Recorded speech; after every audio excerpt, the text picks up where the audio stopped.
After Bungie separated from Activision back in 2019, I was pretty hopeful that they were going to change for the better. I truly thought that it would mean that they wouldn't feel held back by Activision anymore. I just thought that Bungie was going to go back to listening to fans and doing what they really wanted and doing what they really felt passionate about. But Destiny 2 was obviously a really big failure, and even though I did enjoy the first Destiny, and I'll admit, I played a lot of the first Destiny, I kind of just thought that the franchise was dead at that point. I wanted these games to be good because the premise was just so good, and it was really a unique game when the first Destiny came out, but wow, was the execution terrible. But now Bungie has decided to go back and change character models in their 3-year-old game, but the problem here is that they're putting a very big emphasis on how they took advice from a diversity committee. And whenever I hear about a diversity committee, I'm just ready to run the other way. So I am going to be referencing a GameSpot.com article. Destiny 2 is changing its face customization options for greater diversity. Bungie is making some changes to the character creation tools in Destiny 2. Destiny 2 is set to expand in a big way soon with the launch of the Beyond Light expansion in November. Bungie has now shared some additional details on what to expect in terms of changes, and this includes an update on how your Guardian's face can look. With Beyond Light, Bungie has rebuilt the character face system for Destiny 2 to provide more options for diversity and more.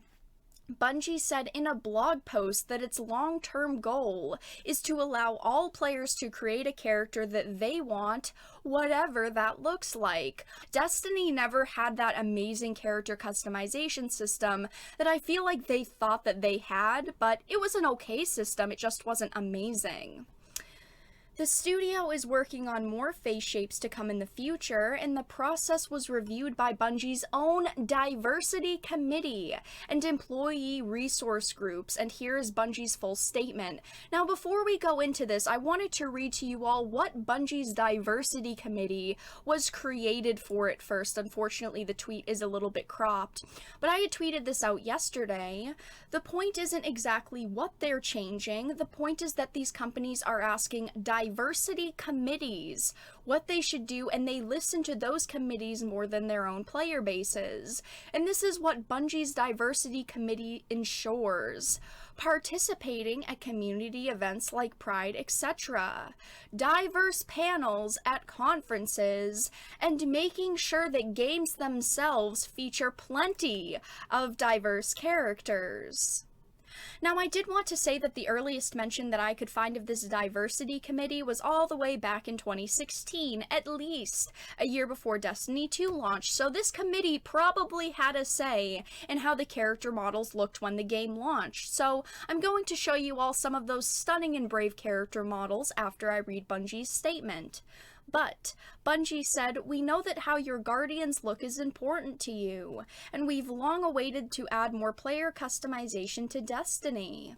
Our original system for player faces had some combinatoric content authoring problems. For example, every decal had to be authored completely custom for each player face," Bungie said. "This prevented us from extending this area of the game with more content and features. We've upgraded to a significantly more capable system, which we hope to leverage for more player customization options in the future." Bungie added, "As part of this process, we reviewed the existing player models with our diversity committee and employee resource groups in the studio to make tweaks to existing player heads. We are also building a list of Guardian face shapes we should bring to the game in the future in order to increase Guardian diversity in Destiny, with the long-term goal of enabling everyone to imagine themselves as their Guardian." They use very specific wording here. They're not saying that they're making these changes right now. They're not saying that you're going to see these changes anytime soon. This kind of just sounds like a shallow statement. They're saying in the future we're going to add in more options. In the future we're going to add more face shapes. In the future we hope to be able to add more customization options. Now I get it. There are going to be some people who say this is being petty. Why do you care about what Bungie is adding to the game if you don't even want to play it right now? Because yes, the characters and the customization system is pure garbage. I mean, there are no good-looking characters in this damn game. But who do you think made them that way? What committee do you think helped recommend designs for the character models that we already hate in Destiny? The point here isn't what they're changing, really. The point is that these companies are asking diversity committees what they can and can't create. Artists should be able to just create what they want and create what fans want without holding themselves back. Now, I thought that we could all go over to Bing for a second, and I typed in Destiny 2, female character creator. So in case you've never seen the Destiny 2 females, because they look like garbage. The first screenshot on Bing says hot chick in Destiny 2. That character doesn't look very hot to me, at least in my opinion. Maybe it does to you.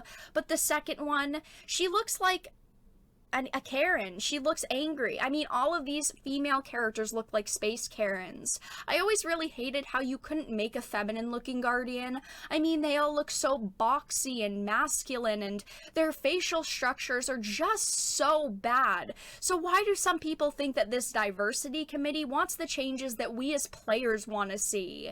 This diversity group has been around since at least 2016 from what I saw, and maybe even longer. So they almost certainly had a say in what the player character models looked like when Destiny 2 released. And I'm not trying to say that these models look great and that they shouldn't be changed, but what I'm saying is that they were already changed when this game came out to appease this committee. So why are there people who are praising them changing these characters even more?